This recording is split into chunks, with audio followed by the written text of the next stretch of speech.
Hello, everyone. I'd like to invite everyone to stand up to sing Jerusalem.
Happy Grandparents' Day.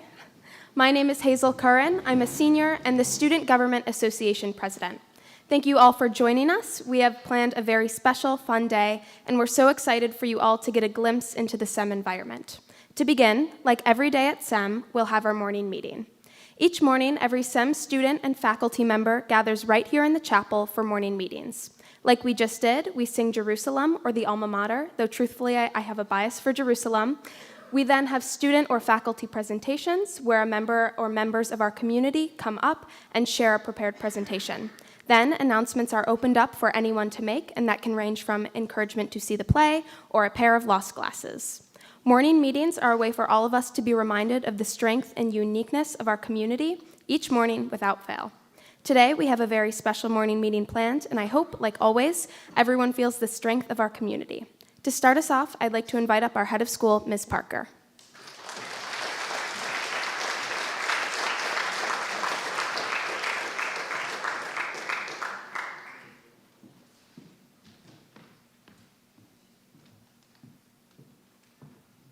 Good morning. Thank you, Hazel. This is indeed a special morning meeting because typically in a morning meeting, I would not be up here. Our morning meetings are entirely student-led, but I did want to make sure I had a chance to welcome you all to SEM today. My name is Blair Parker, and I'm proud to be the 15th head of school at Buffalo Seminary. I want to talk to you this morning about SEM, our school, and our community, and then I have a few questions for you. This is my 24th year working with high school students, and it's only my second year at SEM. On a daily basis, I'm amazed by our students, their confidence, their leadership, and the way that they celebrate one another. We had an incredibly special and profound experience last week here that I want to share just a moment with you about. Last week, Shabana Basij Razou, who is the co-founder and president of the School of Leadership Afghanistan, spent 2 days on our campus last week. And she stood up here and she spoke to our community in an experience that I have not yet found the words to describe what it was like being in this chapel while we all sat silent and listened to her story and what she has done to make sure that Afghan girls, Afghanistan is the one country in the world where it is illegal for girls to receive an education. She has spent her life's work has been making sure that Afghan girls can be educated. We sat in here motionless listening to her story of sacrifices and hope, and the stories of the students and the families and the teachers that she's worked with. And she gave us a new perspective on girls' education here.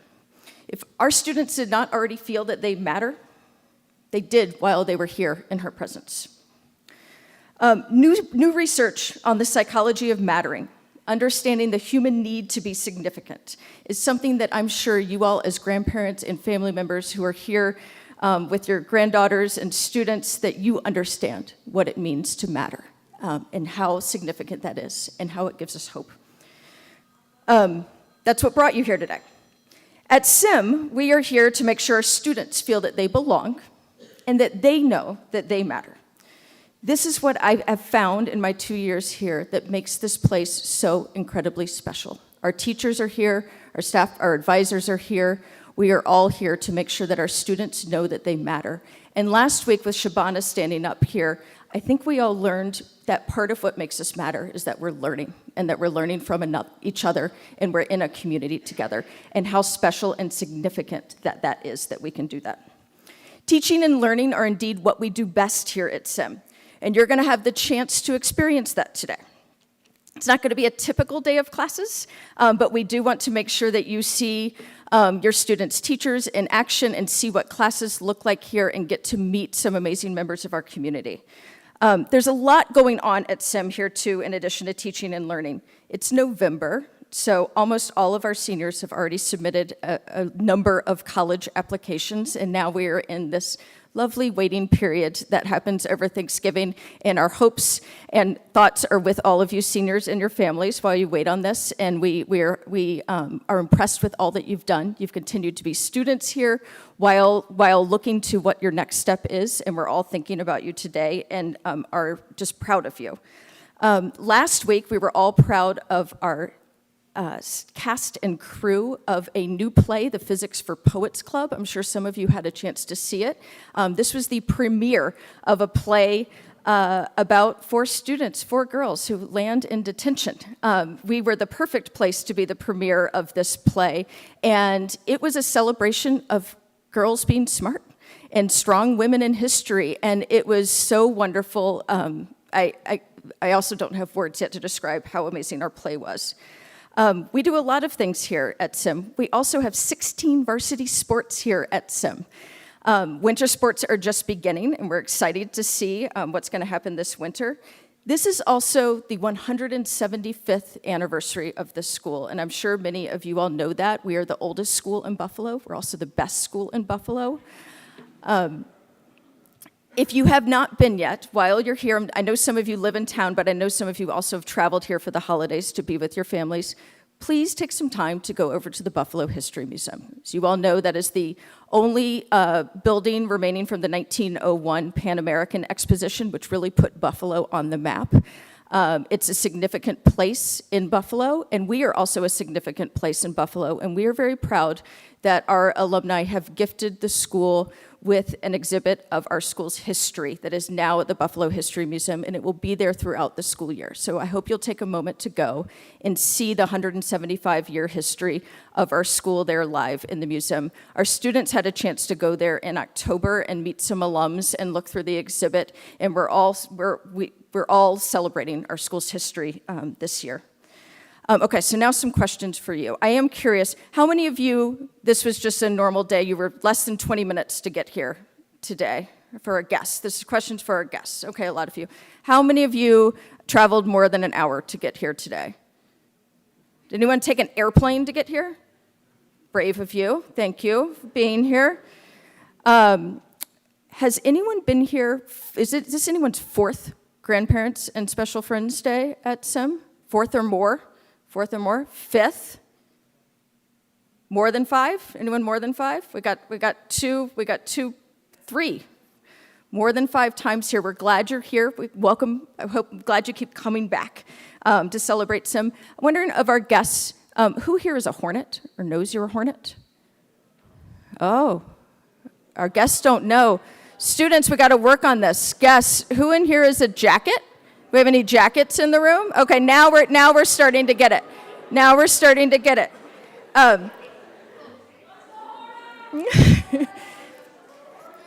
Our Hornet jacket tradition here is one of our favorite and makes this school incredibly special, that all of us, with the exception of me and our Dean of Students, are either a Hornet or a Jacket here. And we have a lot of fun with this tradition of Hornets versus Jackets.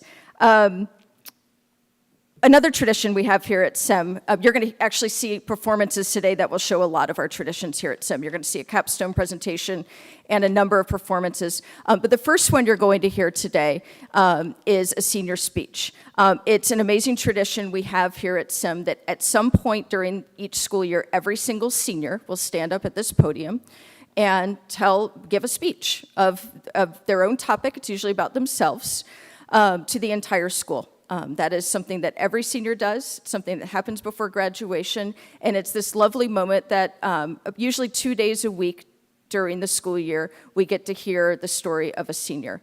And this morning, we're grateful that Hazel has agreed to share her senior speech with you all, so I'm going to invite her back up to the stage now. Thank you, and have a lovely day here.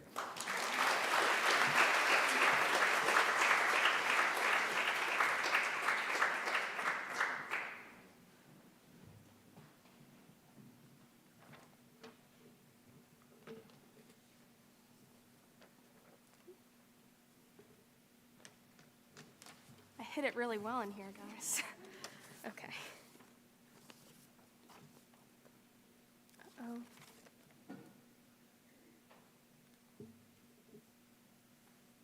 There's a bunch of senior speeches in here. Okay, found it. If you were to go through my mother's Facebook page, circa 2010, you would find, I'm sure, many varying posts. Pictures from her yoga phase, from her baking phase, her still ongoing knitting phase, the I'm sorry your dad and I got a divorce, so here's a puppy phase. But above all those things, you would see pictures of me. I'm happy to say that I was in fact not a phase and am still frequently posted, though when I was younger, there was more often than not a similar theme to all these photographs. Typically, I was in some sort of princess dress, varying from Belle to Cinderella to Aurora. And, in addition to my lovely formal attire, I was also usually covered head to toe in mud, clutching tiny fistfuls of worms triumphantly in both hands, like I had just won 2 slimy Nobel Prizes. If it weren't for worms, it was a salamander, or a lizard, or a fish. If it wasn't a princess dress, it was my fairy wings, or my Tinkerbell costume, or nothing at all. These pictures are very amusing to my mother. She loves to point out how much I cared about my appearance, yet wouldn't bat an eye at the nest of snakes I found and subsequently tried to fit in my backpack. I would create a palace out of mud for all the worms I found, all while trying my best to emulate a poised member of a royal family. As I continued to grow up, the contrasting parts of my personality remained. I've replaced princess dresses with vintage sequin skirts, and my love for muddy critters with a love for muddy tackling while playing rugby. Though I now cherish this part of myself, as a middle schooler, it made me confused and anxious. I wasn't really sure what I was interested in or the type of people I aligned with. When I came to SEM, I was finally able to explore everything that made me happy, which revealed to me a world of passions.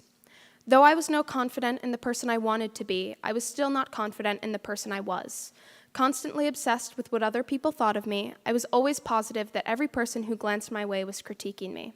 This way of life was not only nerve-wracking, but also exhausting. It was a juvenile form of self-obsession that was making me go crazy.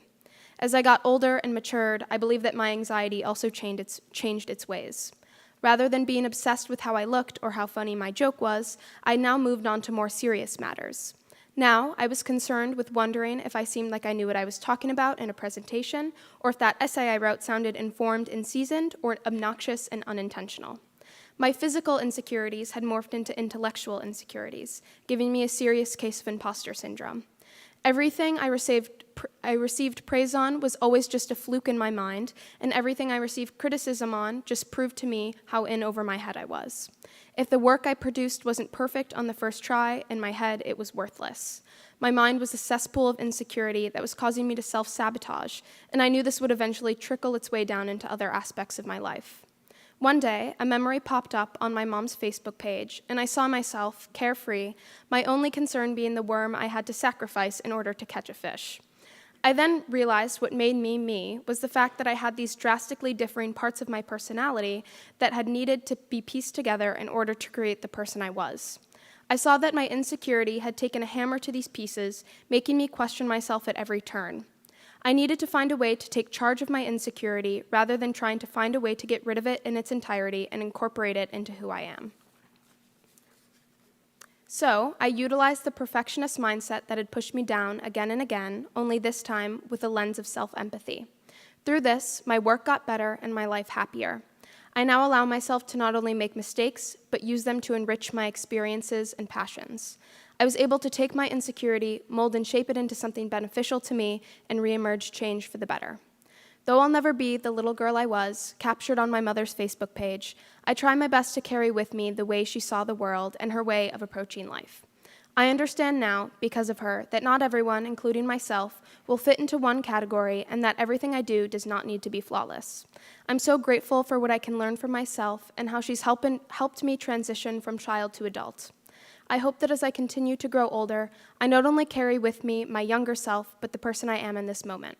The person who knows she is unique and intelligent, the person who knows she has her entire life ahead of her, and the person who knows she is as elegant as a princess and as capable as a professional worm wrangler. Thank you.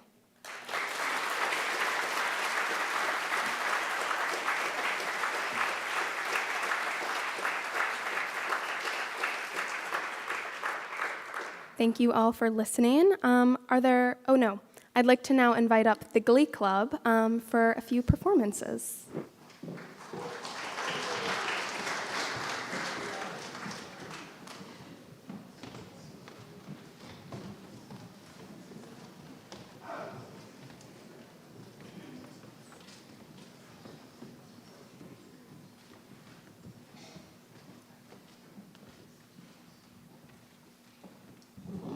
Today, for Grandparents' Day, we have two songs to share that capture both the heart and the meaning of the season.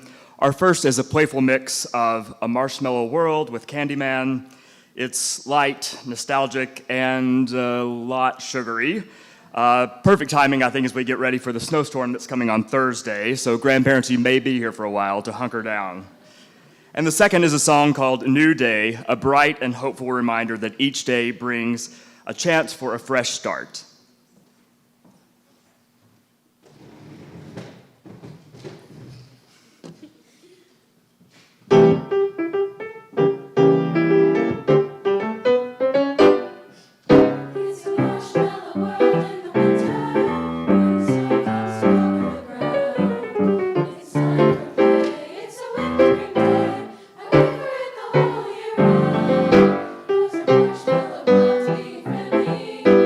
The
Now I'd like to invite up any faculty announcements.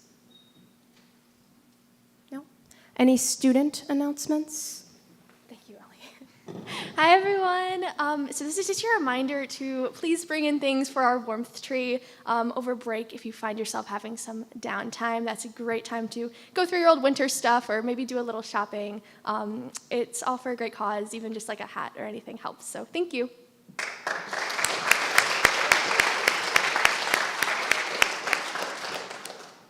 Any other announcements?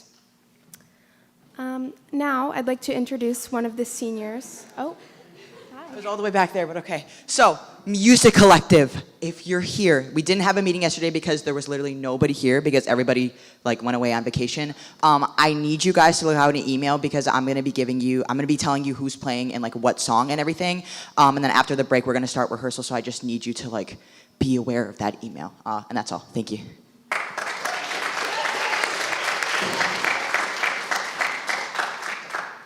any other student announcements from the back? No? Okay. Now, I'd like to introduce one of the seniors that completed their capstone this past trimester. The capstone project is one that every SEM student completes starting at the end of their junior year, choosing a topic that greatly interests them and honing in on that interest to create a research project. This project including an academic paper, community interaction, an artifact, and a culminating 20-minute presentation. In her capstone, Grace Dolan explores how your zip code can affect your life. Please welcome out Grace.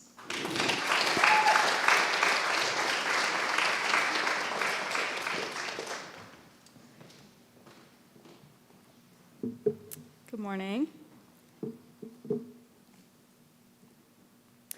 Have you ever been told that you could do whatever you want in life? Well, today I'm going to tell you why that idea isn't true. It's not because people lack talent or effort. It's because the system around us does not get everyone the same starting point.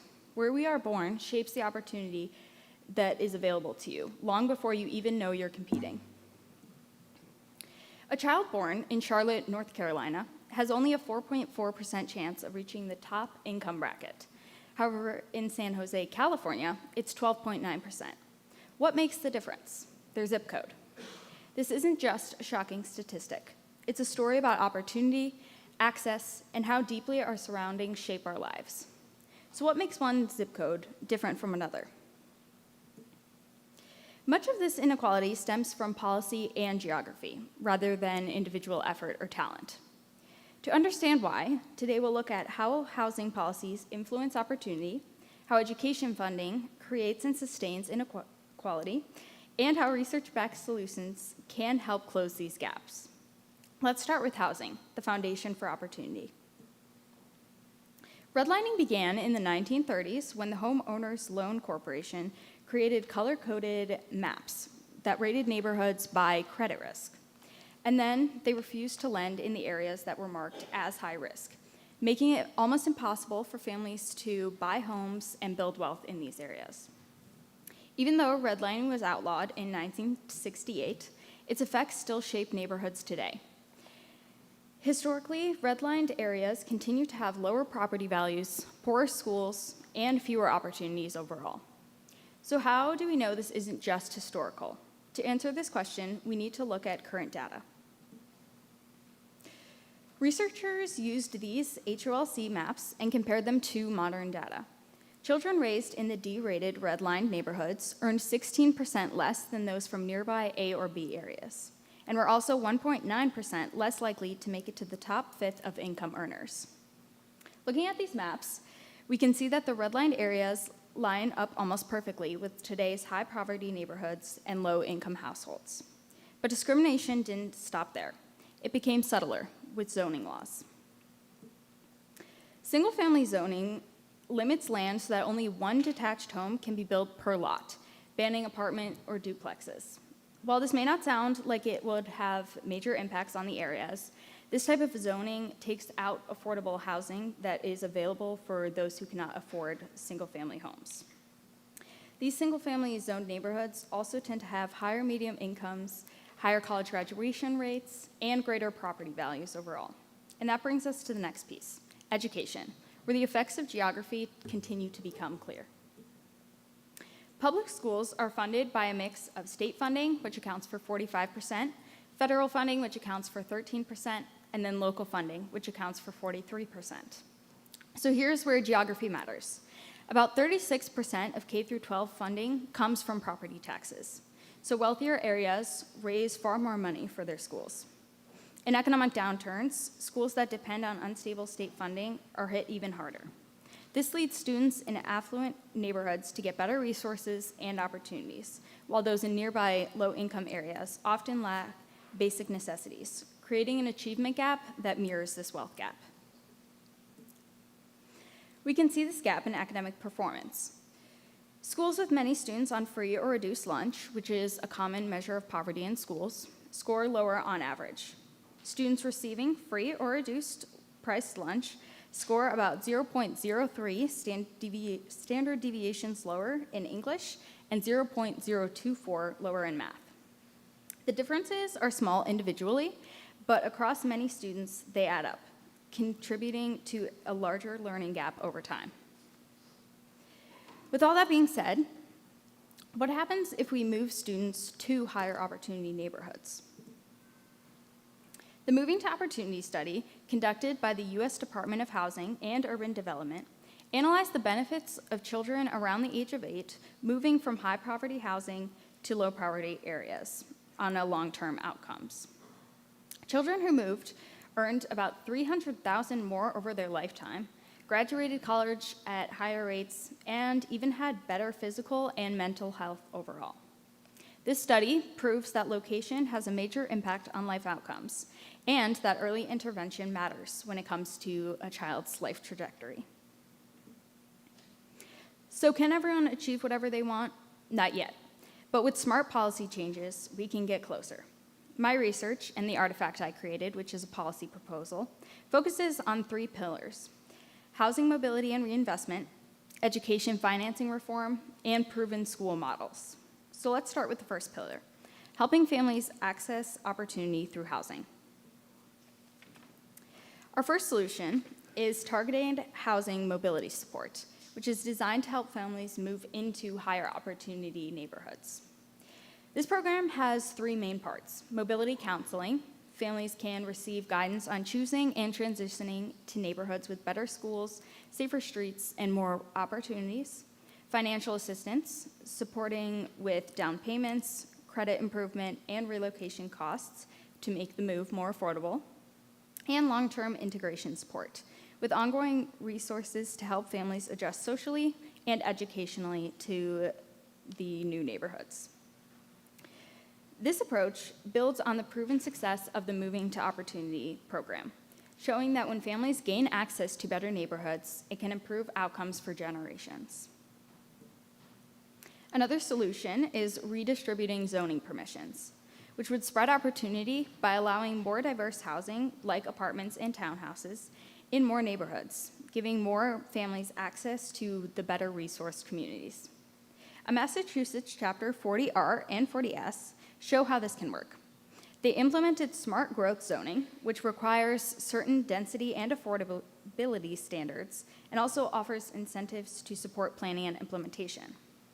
Additionally, they created the School Cost Reimbursement Fund, which helps schools manage the added cost of higher density development and the other impacts of the change in zoning. This model shows how coordinated zoning and funding can be scaled effectively to make real impacts. To strengthen economic stability, policies should make it possible for people to live where they work. To help close this gap, we can tie minimum wages to local costs of living and offer targeted support, like housing or childcare subsidies that match real regional prices. Public benefits also need reform. Strict asset limits discourage people from saving. Standardizing and raising these limits would help let families build long-term wealth. An example of all this in practice is New Mexico's new policy guaranteeing free childcare. They removed income limits, so families earning up to 400% of the federal poverty level qualify. This saves families around $12,000 a year and removes a major financial burden with free childcare. Together, these changes help families move from getting by to getting ahead.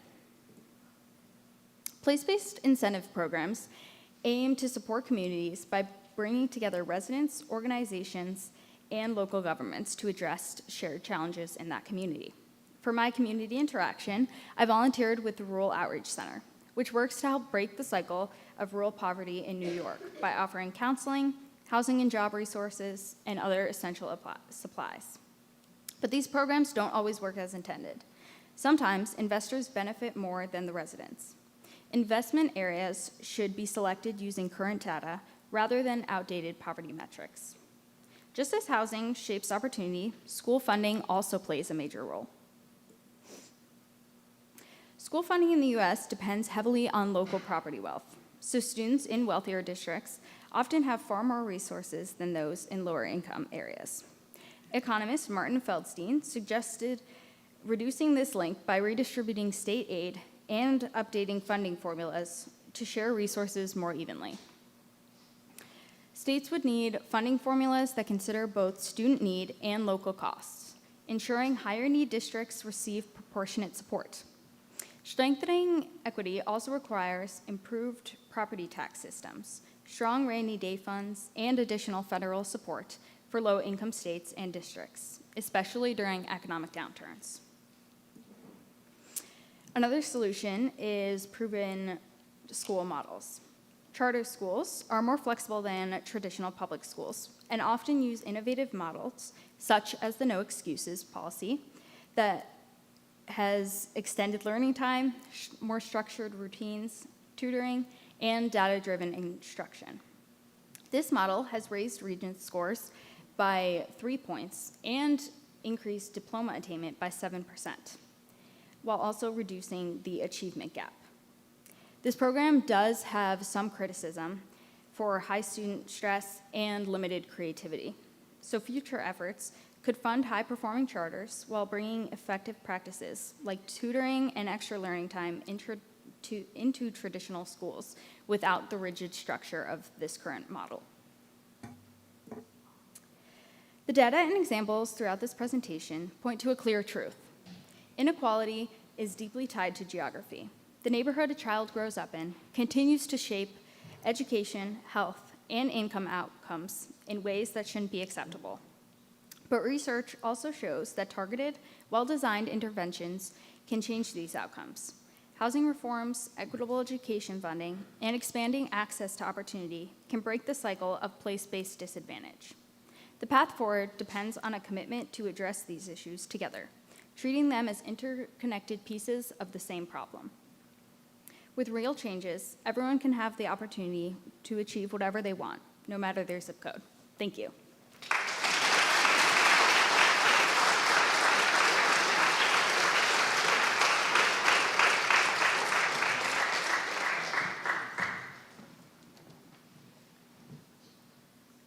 Thank you, Grace. I'd now like to invite up Ms. Drozd, the chair of the Fine Arts Department.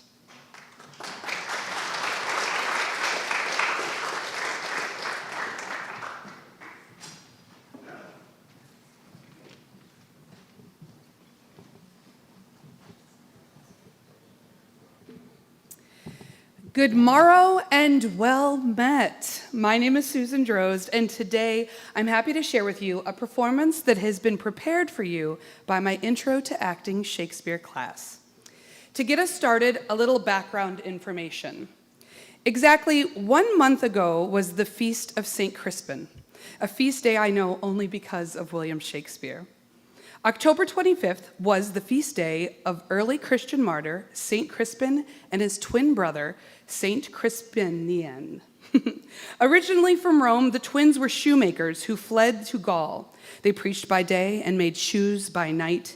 They were executed by the Romans on October 25th.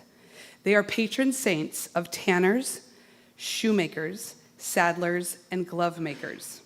Interestingly, for those who are Shakespeare fans, Shakespeare's father, John, was a glove maker. And why am I telling you this? Well, because this feast day is a turning point in one of my favorite Shakespearean plays, Henry V. King Henry shares what is commonly called the St. Crispin Day speech in an attempt to rally his tiny group of men to defeat the mighty French in Agincourt. It has been said the St. Crispin Day speech is not only a great theater, it is Henry's defining moment as a character. In it, he brushes aside concerns that his troops are outnumbered by declaring, "The fewer men, the greater share of honor," and insisting that anyone afraid to fight should leave, because we would not die in that man's company that fears his fellowship to die with us. He slowly works these two threads, glory and fellowship, together throughout the address. In an exercise of text, performance, and ensemble work, I gave the St. Crispin Day speech, just said by Henry V, to my Intro to Acting Shakespeare class and asked them to make it into a piece that they could all perform together. So without further ado, please enjoy our version of Henry's speech performed by Gloria, Layla, Audrey, Ray, Anna, Serena, Lena, and Hayes.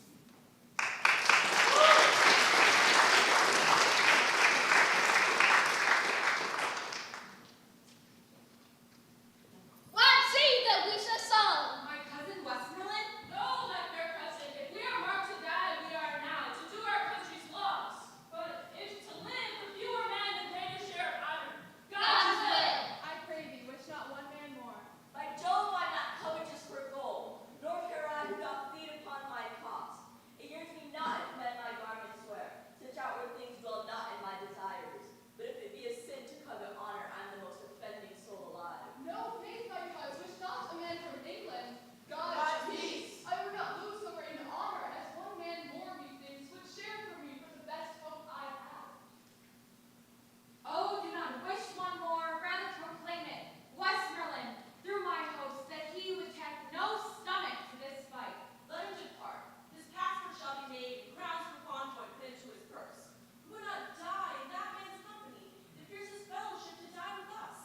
This day is called the Feast of Crispian. He that outlives this day and comes safe calling will stand a tiptoe when the day is named, and rouse at the name of Crispian. He that lives this day and see old age will yearly on the vigil feast his neighbors and say, Tomorrow is St. Crispin's Day. then will he strip his sleeves and show his scars and say, These wounds I had on St. Crispin's Day. Old may forget, yet all shall be forgot, but here remember with advantages of fixing in the day, then shall our names. familiar as household words. Harry the King. Bedford and Exeter. Warwick and Talbot. Salisbury and Gloucester. Be in their flowing cups freshly remembered.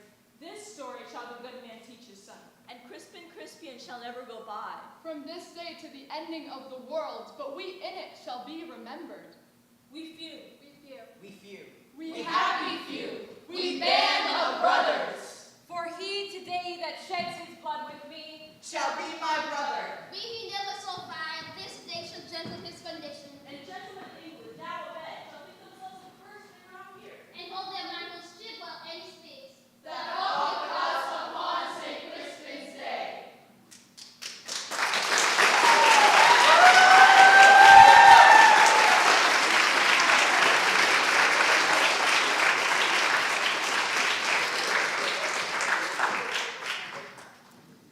Thank you, Shakespeare class. That was wonderful.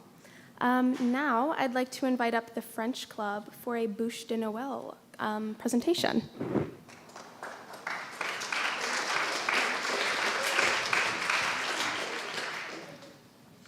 Bonjour. We are the French Club. I'm Mallory. I'm a senior. I'm Genevieve, and I'm also a senior, and we are the co-presidents of the French Club. And today we're going to talk about the Bouche de Noël contest, which we have every year. Okay. Yeah, so what is the Bouche de Noël? It's a traditional French dessert eaten around Christmas time that resembles a log. You may have heard like a Yule log. This is what that is. It actually originates from medieval times where a log, typically from like a fruit tree, will be sprinkled with various ingredients before being lit to hopefully bring good luck or like a good harvest into the new year. So here are some photos from SEM students.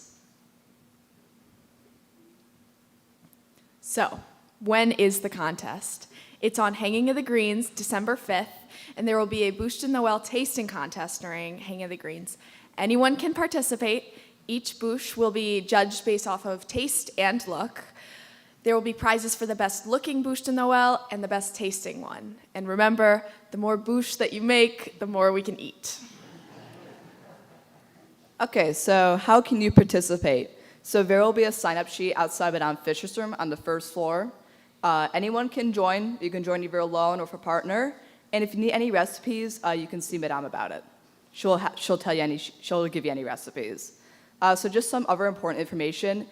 To be judged based off look, you have to submit a photo of your bûche de Noël before Hanging of the Greens. We cannot judge them while we're on the tables because they will be mangled and cut up into tiny little pieces. So we need a photo, and also make it look nice because that's how we judge it. You also need to include an ingredients list, especially highlighting the 9 major food allergies like nuts, dairy, eggs. You can Google them. I mean, those are the major ones that would be a problem, especially because they're usually in desserts. And make sure you bring your bûche de Noël the morning of Hanging of the Greens so it can be served. Yeah, and if you want, and feel free to sign up if you want to participate. Any questions, you can email Madame Fisher or us at gmanuel@buffaloseminary.org or Munwin at Buffalo Seminary. So, merci et joyeux Action de Grâce. Happy Thanksgiving.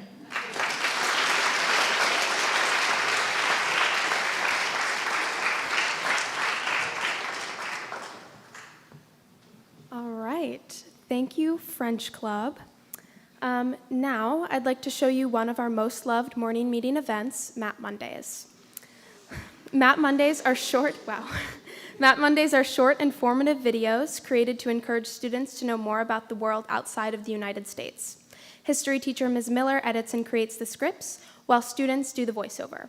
Map Mondays have become a beloved treat each week, in particular the catchy theme song sang by a former student, and are single-handedly fighting to beat the Americans are bad at geography allegations.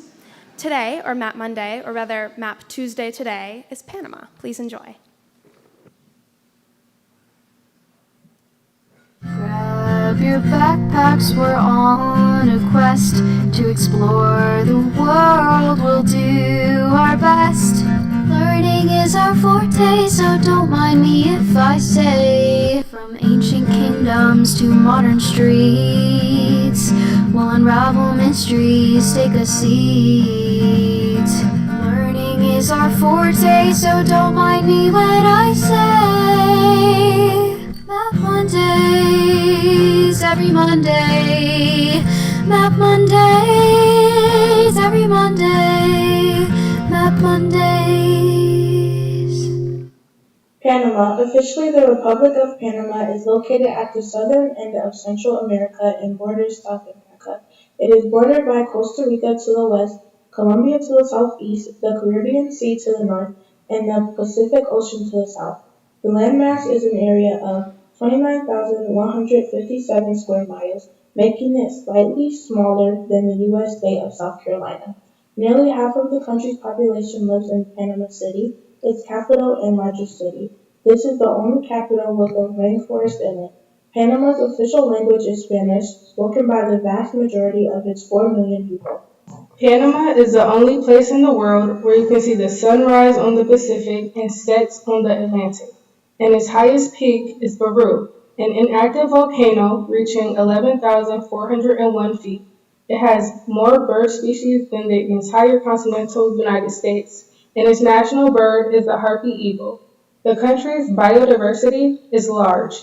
It is home to the bottlenose dolphins, the strawberry dart frog, white-faced capuchin monkeys, woolly opossums, and a rare ring-tailed cat known as a cacomissa. Historically, Panama and Nueva Granada eventually became the Republic of Colombia. With U.S. backing, Panama seceded from Colombia in 1903, paving the way for the United States to complete the Panama Canal, which shortened shipping routes, reducing travel time and costs for international shipping. Another important man-made structure is the Panama Railroad, which is the oldest continuously operating railroad in the world. It is fully functional as it transports passengers between Panama City and Colón. While the United States has yet to elect a female president, Panama joined roughly one-third of the world's countries when it elected Mireya Moscoso in 1999. She served until 2004. Thank you for joining us on Map Monday as we visited the beautiful country of Panama. With U.S. backing Panama, goodness gracious. All right, thank you, Matt Monday. I'd now like to invite up Ms. Class, our Director of Advancement.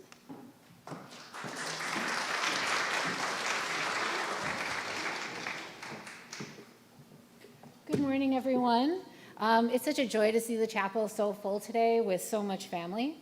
Thank you. And for those I haven't had the pleasure of meeting yet, my name is Erin Class, and I'm the Director of Advancement at Buffalo Seminary.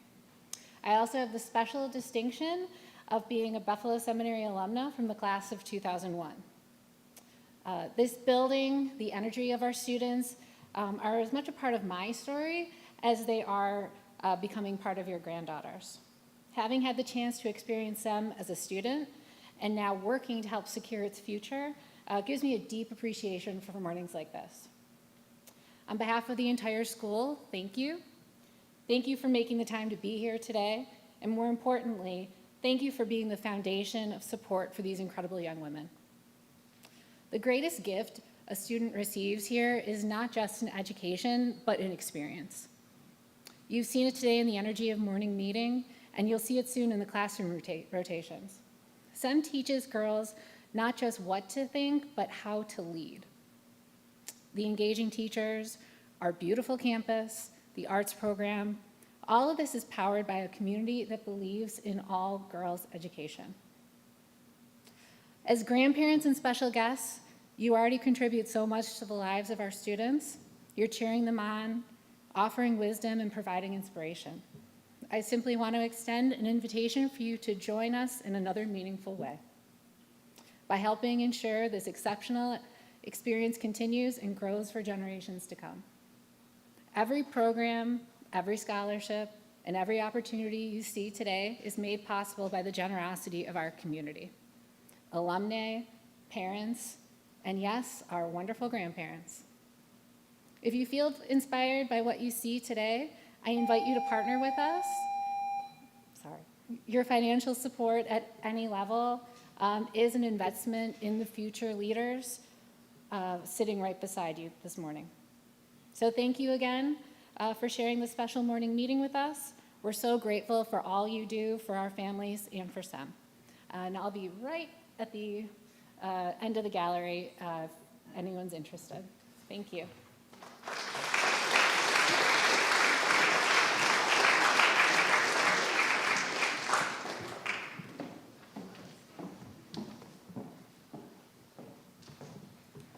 Thank you, Ms. Class. I'd now like to invite up the Semicores, our a cappella group, for a performance.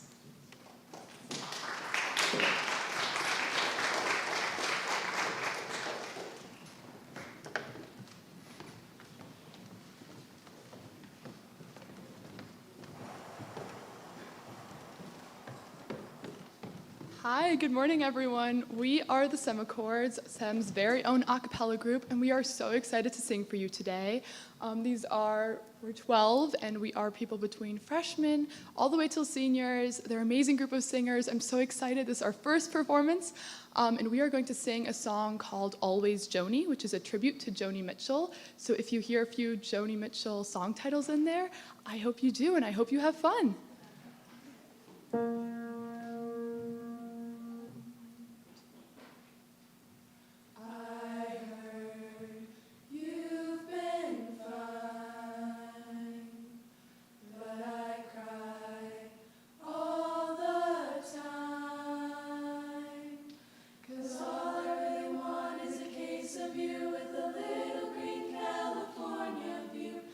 Telling me I'm gonna be alright, but I'm not.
Great job, Summer Courts. That was beautiful.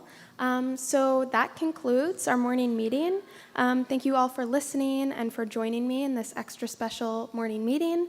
Everyone will now be heading to some really fun activities. The schedule is located both on the portal. Your granddaughter should know what that means.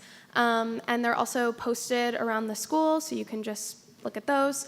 And also, teachers, if you're doing a slideshow in here for one of the activities, I'll be signing into the tech office account, and as long as you sent your slideshow to the chapel, it should be on here.